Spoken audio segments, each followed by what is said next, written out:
कीर्तन साथीदारांशिवाय काही मजा नाही, त्यामुळे साथीदारांचं ऋण व्यक्त करावंच लागतं. पेक्षाही सदा सर्वदा योग तुझा घडावा असं म्हणावं लागतं. समाधीवरती साथ देत आहेत दिनेश डोळे. मी जे म्हणते त्याला छानपणे फुलवण्याचं काम त्यांच्या स्वरांनी होतं.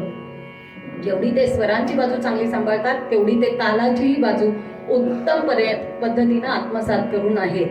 पण कीर्तनावर प्रेम आहे आणि म्हणून ते येतात. म्हणजे माझ्यासारखीला स्वरानंद भगवंत त्यांच्याकडून अशाच कीर्तन सेवेचा योग मला वारंवार देवो अशी त्यांच्या चरणी त्याच्यासाठी प्रार्थना करते. तबल्यावरती चिरंजीव क्रिसमस, त्यामुळे सुट्टीचा योग सदा सर्वदा यावा आणि तालाची बाजू किंवा नादब्रह्माची नारदाच्या गादीची सेवा त्याच्याकडनं घडावी अशी मी देवीच्या चरणी प्रार्थना करते. आता छान सगळ्यांचा एकादशी आहे की द्वादशी आहे हा विचार न करता स्वच्छ मनाने, कोणालाही तुमच्या आधाराची गरज नाही. जे काय मांडीवर घेऊन बसलायत ते मोकळं ठेवा. गळा छान मोकळा, हात छान टाळी वाजवून नामस्मरण करा. कारण तुम्हीच सांगितलंय या युगात नामस्मरणाने भगवंत. तुम्ही सांगता म्हणजे मला ऐकलं पाहिजे की नाही.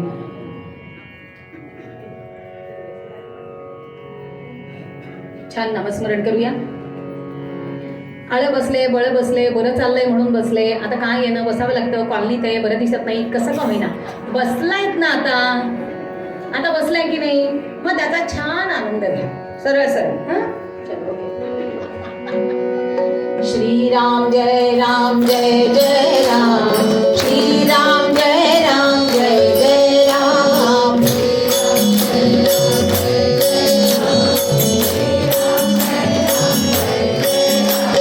श्रीराम जय राम जय जय राम, श्रीराम जय राम जय जय राम,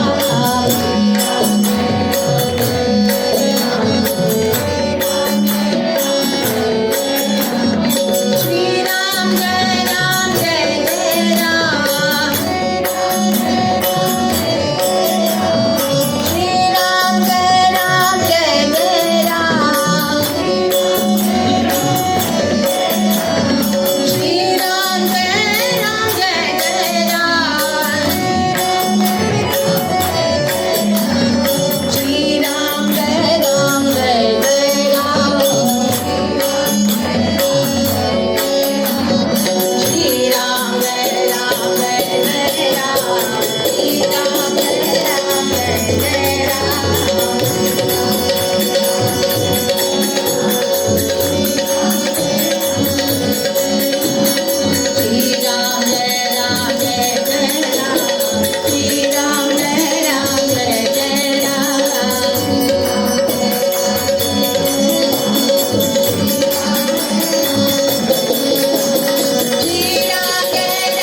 आणि मदत मागत असताना मागचा पुढचा कुठलाच विचार करायचा नसतो.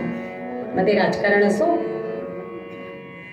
खाते वाटप असो, तिकीट देणं असो, मग नरेंद्र येवो, देवेंद्र येवो की इंद्र येवो, आपल्याला म्हणजे कसं युती झाली आपल्याला काही त्याच्यावर बोलायचं नाही. कीर्तनकारांनी असं बोलू नये. मग झालं काय?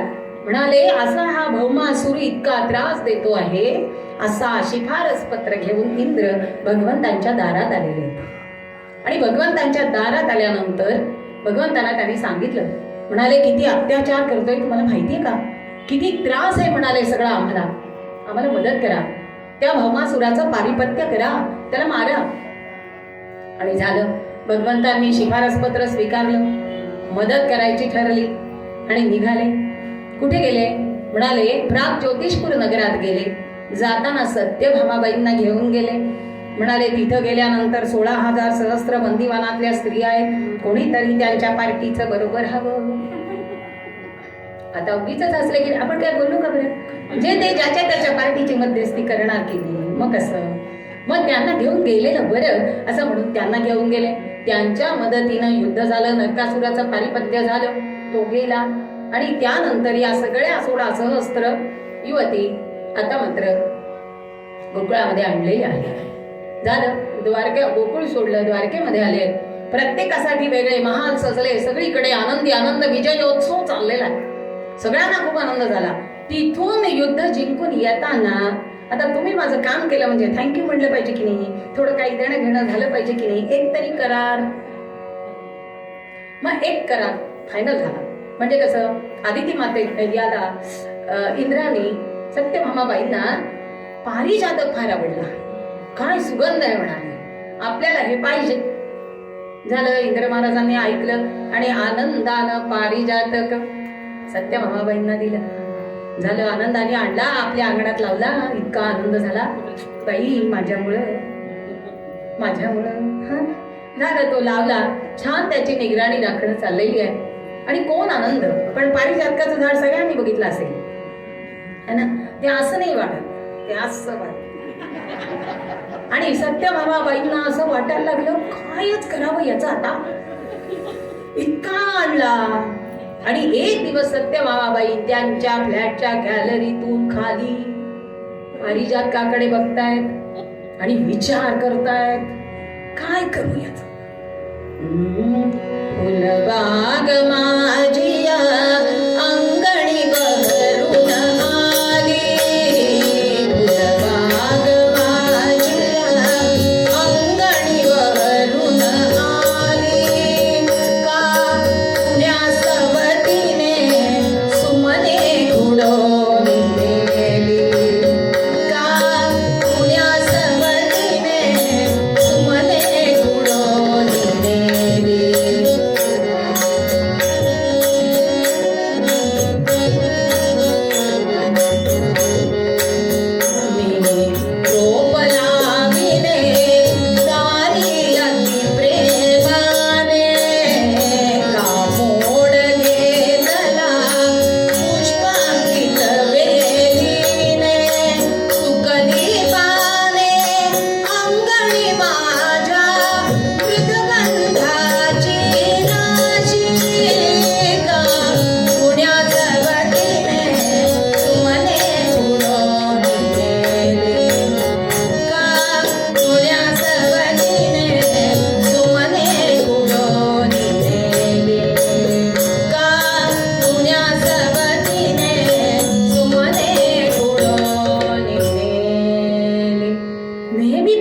सगळे माळलेले पानं माझ्याकडे आणि सगळे फुलं.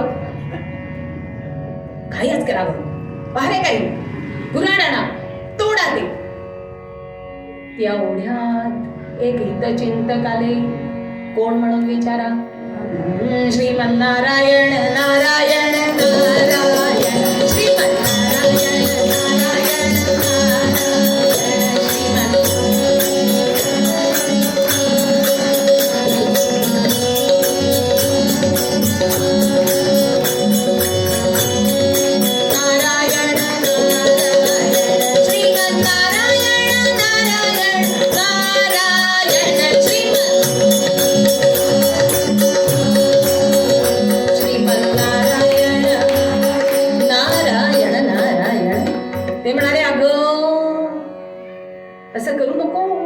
शासन झाड लावा लावा म्हणून निधी देतात, मोहीम राबवतात. तोडलं म्हणजे काय करू म्हणाले?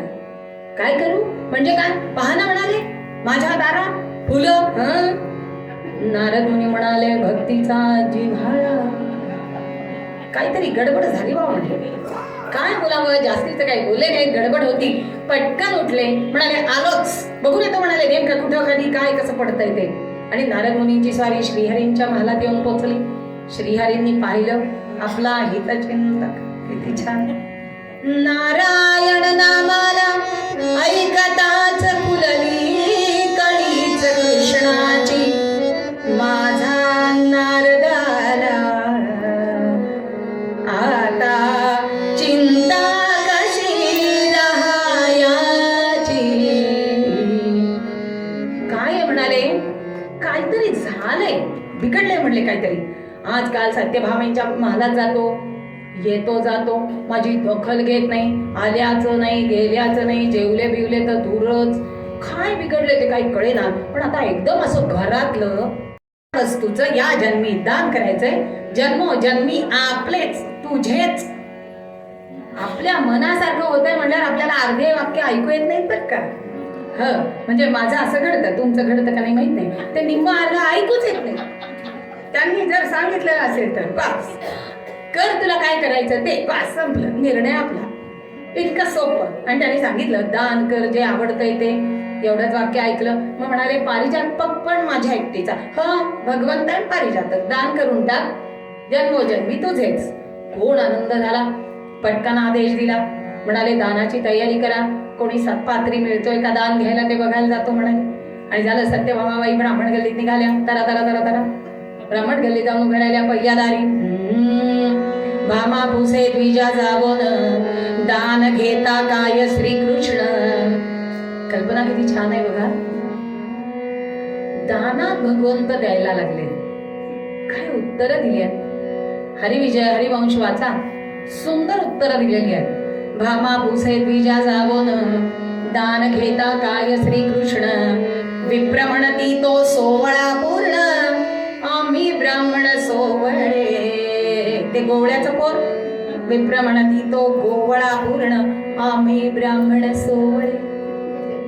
नको, पुढच्या दारी गेल्या. आता नको म्हणल्यावर काय करणार. परम कपटी चोर जार, आमुच्या गृहीन भावा संचार. त्यासी उत्तम वस्त्र अलंकार, कैसे आम्ही पुरवावे. भरपूर कारण दिली आहेत शास्त्रकारांनी. म्हणाले मग आता तू याचं चोरतो त्याचं चोरतो, भरझरी कुठून देणार. नको. सगळी गल्ली पालथी घातली. बाई घामाघूम येऊन बसली आणि नारद मुनींकडे बघतीये. नारद मुनी म्हणाले अगं तुला प्रेमाचा साधा शब्द धर्म कळत नाही. प्रेमाचा धर्म किती सोपा आहे अगं. शब्दा वाचून अर्थ कळावा, शब्दा वाचून अर्थ कळावा. ही प्रेमाची रीती, ही प्रेमाची रीती. द्यावे देवा अधिक द्यावे, द्यावे देवा अधिक द्यावे. ही दानाची रीती, रीती दानाची रीती. जेवढा देशी त्याच्यापेक्षा जास्त मिळतं. हा प्रेमाचा धर्म तुला सांगावा लागतो. खरं म्हणजे योग्य नाही. ती म्हणाली कसं आहे. म्हणाले मी दानासाठी गेले होते पण काही कोणी मिळालं नाही. मिळालं नाही मग आता कसं. तुझं बरं आहे बाई म्हणाले. व्रतही आम्हीच सांगायचं, त्याच्यासाठी सत्पात्री दान आम्हीच, आणि मुहूर्तही आम्हीच काढून द्यायचा. मुहूर्त म्हटल्यावर या म्हणाले अहो मुहूर्त सांगा. आणि मग त्यांनी मुहूर्त सांगितला. काय मुहूर्त म्हणाले. आज आता ताबडतोब. फार लांब जायची गरज नाही म्हणाले. कीर्तन किती लांब आहे मुहूर्त करेपर्यंत. म्हणाले मुहूर्त आज आता ताबडतोब. कोण आनंद झाला, कोण आनंद झाला. तरीही विचार करते आता कोणाला शोधू, आता कोणाला शोधू. आणि मग नारद मुनींकडे बघतीये. प्रभात समाई ब्राह्मण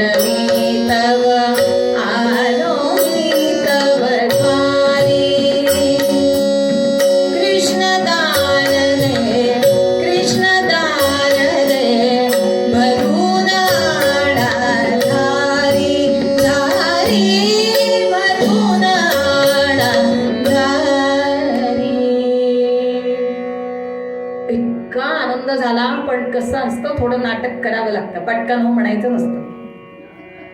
आपल्याला एखादं काम करायचंय पण पटकन हो म्हणायचं नाही. मी जरा विचारून सांगते. फार छान शस्त्र असतं आमच्याकडे.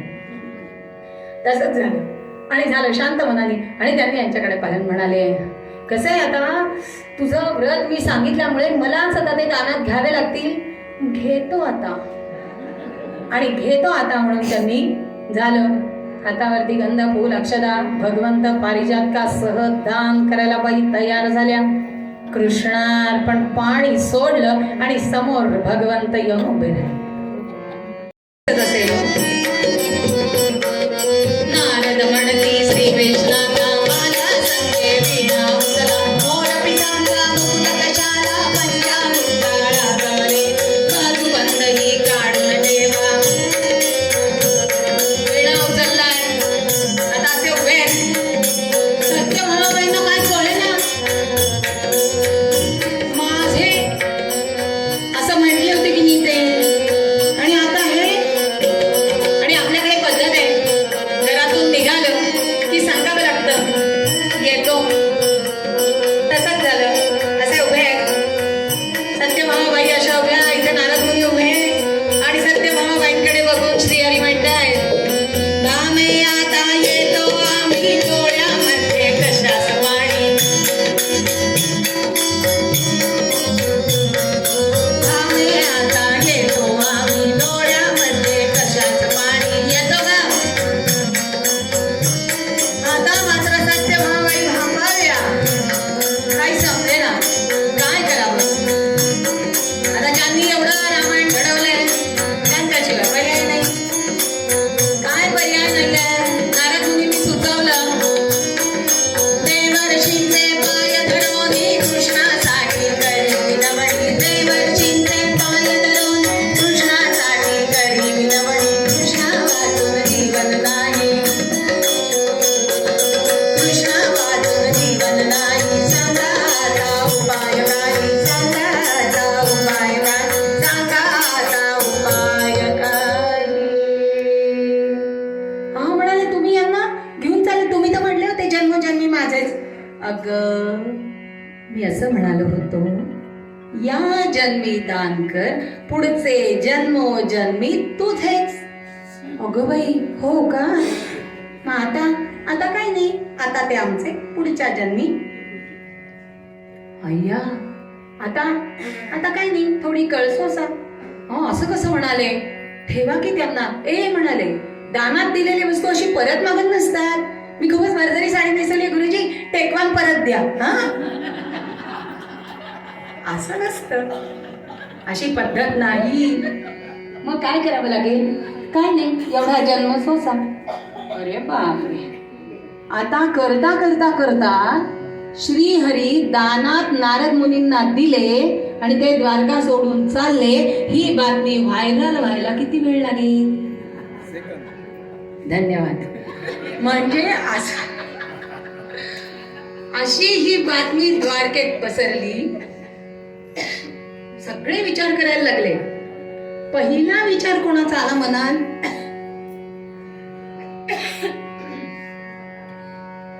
मनात विचार आला त्या सगळ्या उरलेल्या राण्या एकत्र आल्या.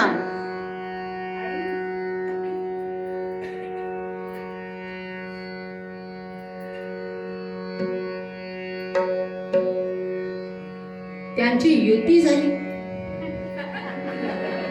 या एकट्या बाकीच्या सगळे काय ग कोणत्या अधिकारात तू दान केले. 16,108 अंश तुझा. तो दान करायला पाहिजे. एवढा कोणत्या अधिकारात. तशी दुसरी पुढे आली म्हणाली कोर्टातच गेलं पाहिजे. चांगला चौकशी आयोग नेमला पाहिजे म्हणजे हिला कळेल. तिसरी म्हणाली अगं वेडी की खोळी. चौकशी आयोग स्थापन व्हायचा कधी निकाल लागायचा कधी श्रीहरी सुटायचे. चालतं बस. त्यांच्यातली एक होती लक्ष्मणा नावाची. ती तर समोर जाऊन अगदी हात धरूनच लक्ष्मणा म्हणे तुझे ज्ञान कळो आले आजी संपूर्ण. नरकासुरासी नेवोन जगत जीवन भिडविला की 16 सहस्त्र सौती पूर्ण. निर्लज्जे तू आलीस घेवोन इथपर्यंत ठीक होतं. शेवटी हरी दिदला दान, शहाणपण कळवाले. काय करणार, सगळे जण बोलून घेत होते, कोणी सोडलं नाही. मोठे होते त्यांनी बलराम दादा, अक्रूर, सात्यकी ह्या सगळ्यांनी नारद मुनींजवळ जाऊन सांगितलं, अहो असं काय करता, द्वारकेत श्रीकृष्ण नाही म्हणजे काय अर्थ आहे, सोडून द्या, होत असतं कधीतरी. अहो तुम्हाला माहिती आहे ना, इकडचे जरा कमी संयमाचे असतात, आपण संयमानं घ्यावं. मी सांगितलं नाही, कसं आहे म्हणे, असं जमू शकत नाही. भगवंत नाही म्हणाले, काहीतरी थोडा व्यवहार देणं घेणं काहीतरी करा, कायद्याचं बोला. प्रश्न विसरा. म्हणाले आता कसं आहे, नारद म्हणे भले आता, व्रते तपे विन कृष्ण ये हाता, कवण सरे न मागता, कर्म करंटा कर्मिष्ठू. काही मी व्रत काही न करता भगवंत मला मिळाले. आणि आता हे लोक म्हणतायत, नारद म्हणे कृष्ण पालटासी, कोणती वस्तू मागू तुम्हा पाशी, नाशवंत देवो अविनाशी, नेऊ म्हणती ठकवोन. म्हणाले इथली वस्तू केव्हा ना केव्हा संपणारच, वर्षभराचं धान्य भरा, पुन्हा वर्षांनी संपतेच.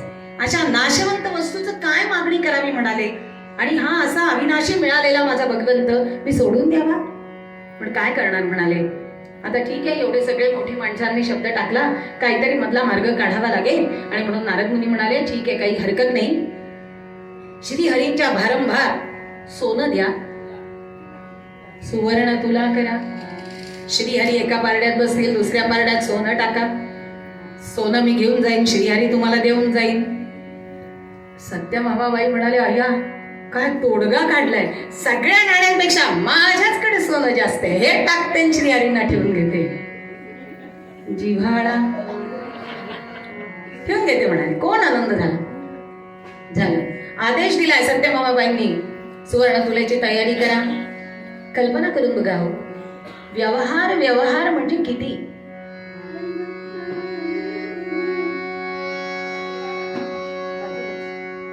हरिभक्तांनी विकण्यासाठी देव मांडिला संसारी, संसारी देव मांडिला संसारी. यार धनिकानो धन घेऊन या, भरलेल्या बाजारी, बाजारी भरलेल्या बाजारी, बाजारी भरलेल्या बाजारी.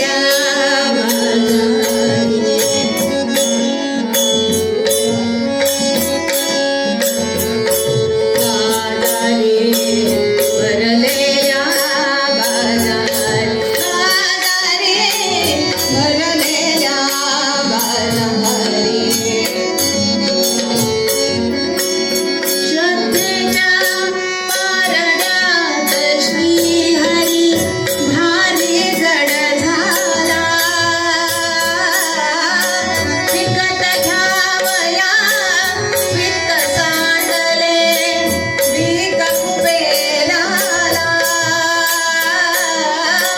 तुलण्यासाठी इंद्रही विकतो, विकतो अमरपुरी. भरलेल्या बाजारी, बाजारी भरलेल्या बाजारी, बाजारी भरलेल्या बाजारी. काय काय घडलं. इंद्राची अमरावती रिकामी झाली, कुबेराचा खजिना रिता झाला, द्वारकेतला तर केव्हाच संपलं. आता प्रश्न पडला, सत्यभामाबाई कोपऱ्यात उभे राहत आहेत, पारड्यात बसलेल्या श्रीहरींकडे बघण्याची इच्छा आहे. बाजारी, बाजारी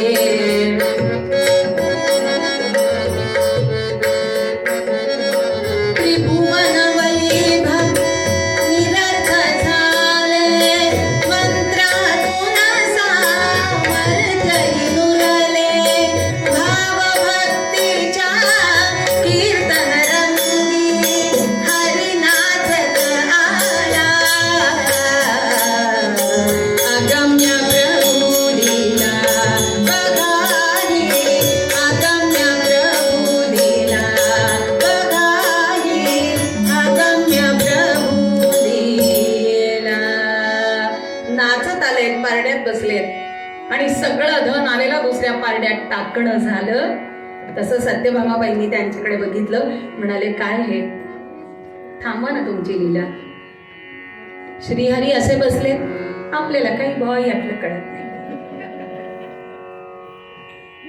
पुन्हा मनात विचार आला, थोडे दिवस येणं जाण्याकडे दुर्लक्ष काय केलं, एवढं वसन वाढलं.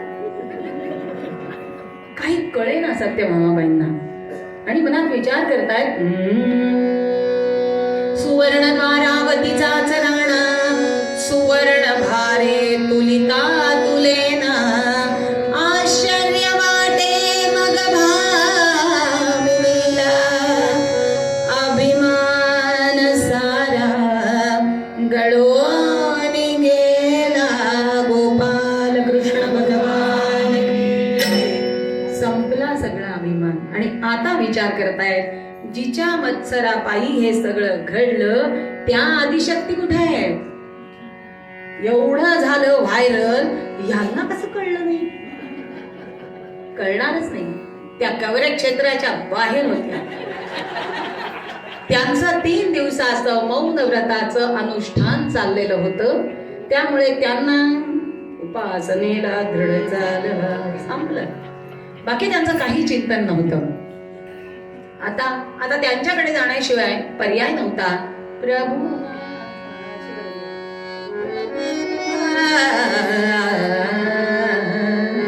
प्रभू माझा रुसला रुसला, प्रभू माझा रुसला रुसला, प्रभू माझा.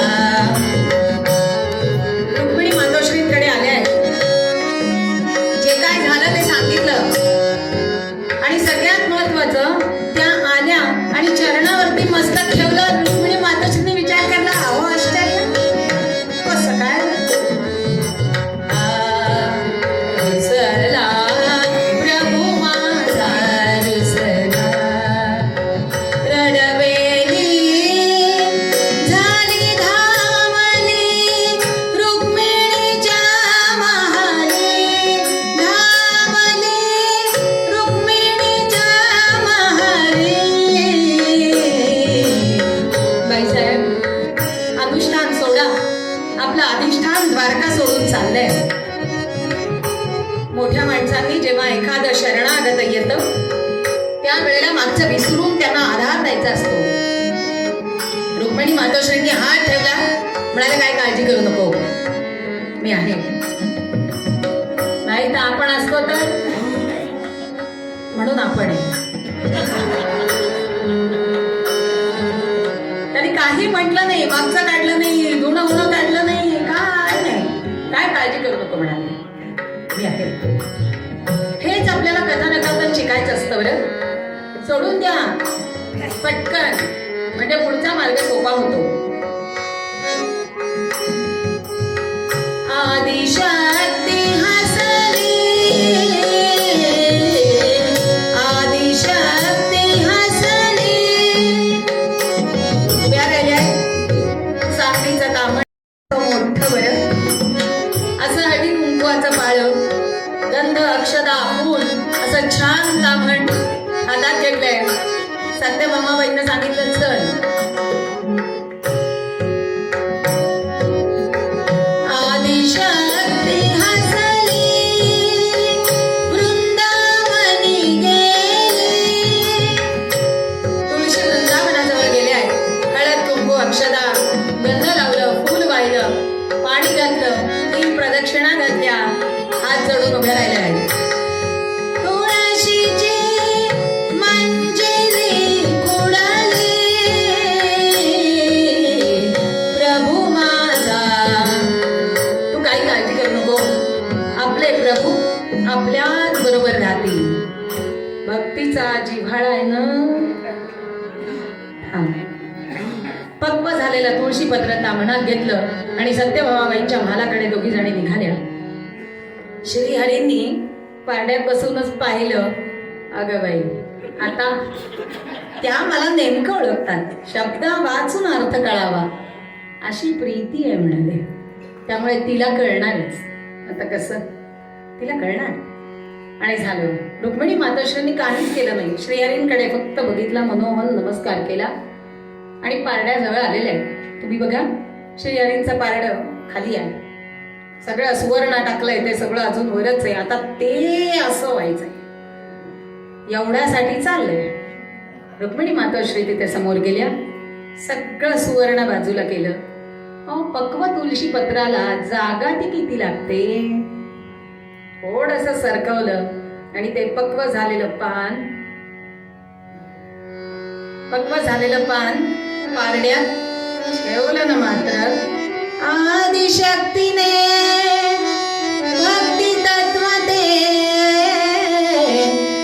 कथिले जगताला.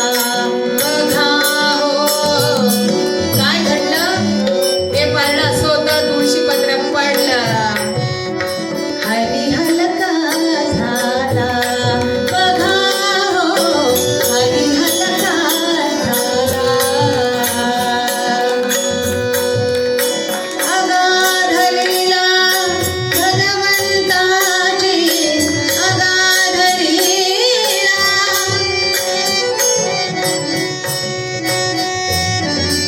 अगाध लीला भगवंताची, नाही कुणाला उकलायाची. अगाध लीला भगवंताची, नाही कुणाला उकलायाची. वृंदेच्या पती भक्ती पुढती, श्रीहरी तो झुकला. बघा हो हरी हलका झाला. बघा हो हरी हलका झाला. बघा हो हरी हलका झाला. कायच असेल त्या अपक्व तुळशी पत्रात की श्रीहरींचं पारडं झटक्यात हलकं झालं. म्हणाले, वृंदेच्या पती भक्ती पुढती. वृंदा ही जालंधर राक्षसाची पत्नी आहे. आपण तुलसी विवाह करतो, पण ज्या वेळेला या जालंधर राक्षसाची ही वृंदा पत्नी आहे, ही पत्नी त्या जालंधर राक्षसाप्रती इतके एकनिष्ठ आहे की कोणीही त्याला मारू शकेना. शेवटी श्रीहरींनी जालंधर राक्षसाचं रूप घेतलं, या वृंदेचं पातिव्रत्य हरण केलं आणि मग जालंधर राक्षसाचं पारिपत्य करता आलं. पण ज्या वेळेला या वृंदेच्या हे लक्षात आलं, त्या वेळेला तिनं सांगितलं, तू काळा होशील, आणि म्हणून शाळीग्राम. आणि दुसरं, श्रीहरींनी पण त्यांना शाप दिलाय. म्हणाले, बरोबर आहे, कुठल्या प्रती निष्ठा, पातिव्रत्य, किती एकनिष्ठ असावं, किती भक्ती असावी, याचा थोडा साधक बाधक विचार असावा. तू पण झाड होशील. आणि म्हणून ती वृंदा तुळस झाली. आणि भगवंतांचं असलेलं तादात्म्य म्हणून आपण तुलसी विवाह करतो. तिची ती भक्तीच्या जिव्हाळ्यानं असणारी भावना, ती निष्ठा, आणि म्हणून श्रीहरीला त्या पक्व पानासाठी स्वतःला हलकं करून घ्यावं लागलं. मग म्हणाले, मी काय शिकणार आहे, मी जाणे भक्तीचा जिव्हाळा. जे काम करीन ते एकनिष्ठेनं, मग ते काम माझं कुठलंही असे नका, त्या प्रती माझी भक्ती, माझी निष्ठा, माझं व्रत हे एकतानतेनं असलं पाहिजे. आणि तसं जर घडलं तर भगवंत माझ्यासाठी येतात. साक्ष मिळवण्यासाठी तेवढी तपश्चर्या झाली पाहिजे, म्हणजे आपल्यापर्यंत साक्ष पोहोचवता येऊ शकते. सत्यभामा असो, श्रीहरी असो, आदिशक्ती असो, हे सगळ्या लीला पुराणातून म्हणा, पोथ्या का सांगतात?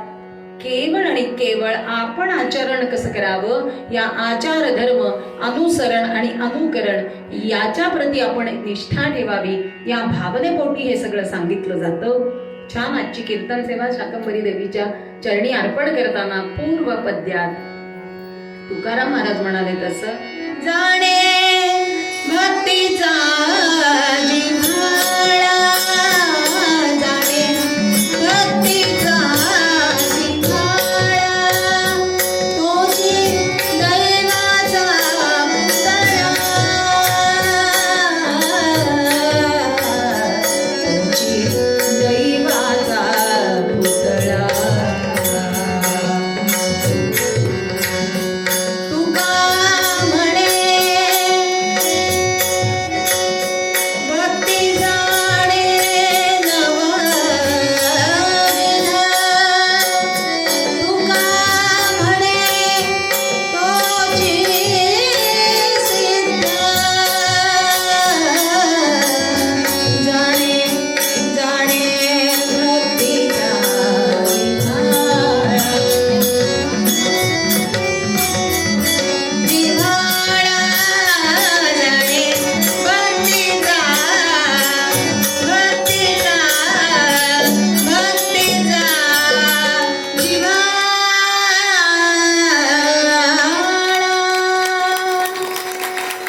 चांगलं झालंय ते तुमच्यातल्या भगवंताची कृपा आहे.